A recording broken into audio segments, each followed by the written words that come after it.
시간 동안 우리가 무엇을 할 수 있을까 걱정하며 갔는데 역시 우리가 뭘 한 것이 아니라 하나님께서 이미 하시고 있는 일들을 목격하고 큰 은혜를 받았고 또 소망을 품고 돌아오게 되었습니다. 선교를 하러 갔다가 선교를 당하고 온다는 소리가 무슨 소리인지 알게 되었습니다. 우리 팀은 도착하자마자 선교사님 댁에서 식사를 했고 숙소로 가서 짐을 내려놓고 바로 사역 현장으로 갔습니다. 경찰학교로 가서 간부들을 위한 성경 공부를 목사님께서 인도해 주셨고 또 저녁에는 훈련생 500명이 모이는 부흥회에 참석했습니다. 500명이 하나님을 찬양하는 그 우렁찬 소리는 정말 가슴을 뜨겁게 했습니다. 그 중에는 그분들은 100대 1의 경쟁률을 뚫고 다 들어왔다고 해요.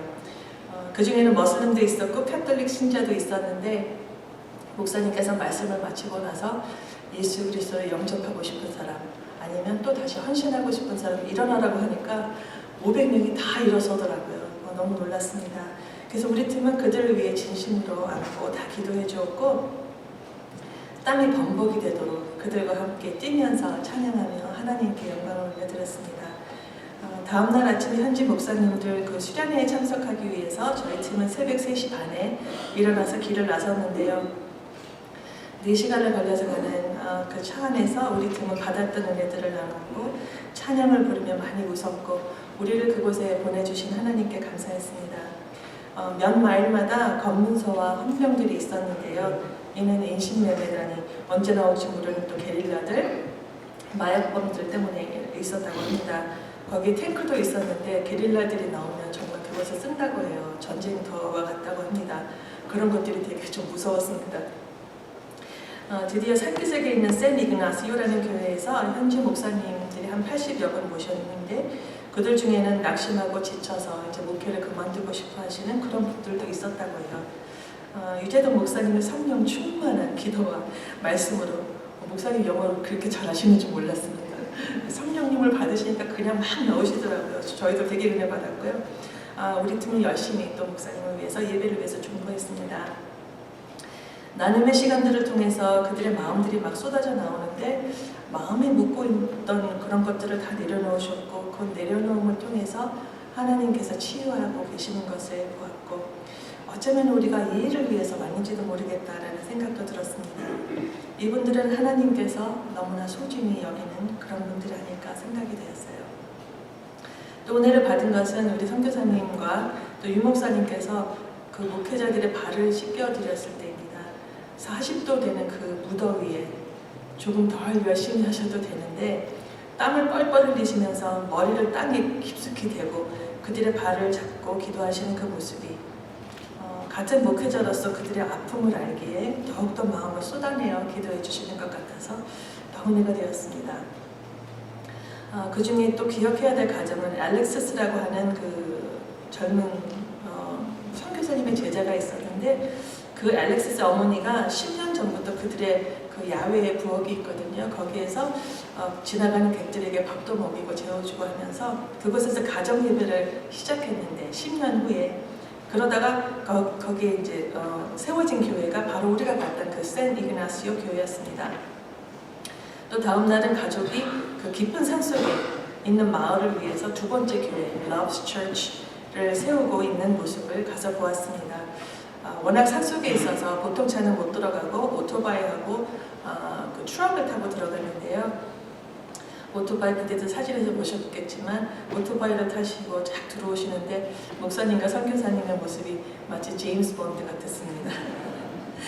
한참을 가다 보니 정말 산속 깊은 곳에 한 마을이 나왔어요. 하나님은 마치 깊은 산속에 그 깨끗한 영혼들을 그곳에 감추어 두시고 하나님의 정의 부대를 만들고 있지 않나 그런 생각까지 들었습니다. 또 마지막 날은 지역 교회들을 돌아보았는데요. 임마누엘 교회와 코너스턴 두 대주적인 그 교회를 방문하면서 참 많은 것을 느꼈습니다.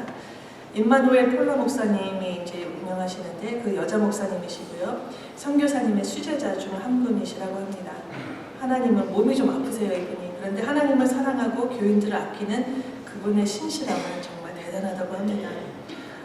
이 교인들은 한 달에 한 100불 정도 번다고 해요. 근데 그분들의 집은 물 위에 이렇게 나무 막대기처럼 이렇게 세워놓고 곧 쓰러질 것 같은 그런 곳에서 다 살고 계셨는데 근데 얼마 전에 이곳에 철도가 들어선다고 그 철거 명령이 다 떨어졌다고 합니다. 그리고 이제 이미 전기도 끊긴 상태입니다. 그런데 여러분 그들의 두려움이 뭔지 아세요? 먹고 사는 게 걱정이 아니라 우리가 다 이렇게 뿔뿔이 헤어지면 우리가 교회를 어떻게 오지? 그런 것이었다고 합니다. 그래서 너무 놀랐어요. 또 이 교회 찬양팀은 매주 성경 말씀을 외우지 않고는 단 위에 설 수 없다고 합니다. 그리고 또 얼마 전에 기타 치시는 그 리더의 아들과 딸이 18, 16인데 모tor사이클을 타고 가다가 사고가 나서 아들은 거기에서 직사하고 그 딸은 두 다리를 잃는 그런 아픈 사고가 있었는데도 불구하고 그 바로 다음날 찬양 인도자로 그 단위에 섰다고 합니다. 그 이야기가 저한테는 굉장히 기쁜 감동이 되었습니다. 어떤 상황에도 예배를 생명같이 여기고 하나님 앞에 올바로 서고자 하는 이들을 보면서 많이 부끄러웠습니다. 또 마지막으로 방문한 한 교회는 똑같이 가난하고 그 쓰레기 더미 위에 살고 있는 듯한 그런 가난한 마을이었는데요. 그 한가운데 교회가 있었습니다. 이곳은 선교사님의 아픈 손가락이라고 합니다. 그곳의 목사님은 열심은 있는데 그 마음에 하나님이나 영혼 구원보다는 보여지는 사역, 교회 안보다는 외부로 돌며 목회자 모임에 더 신경을 쓰고 있었다고 합니다. 현재 교인 수는 7명, 그런데 그 중에 가족이 5명이래요. 마음이 참 답답했습니다. 이 목사님은 그 마을 사람들에게 어떠한 영적인 영향력을 끼치지 못하고 있었습니다.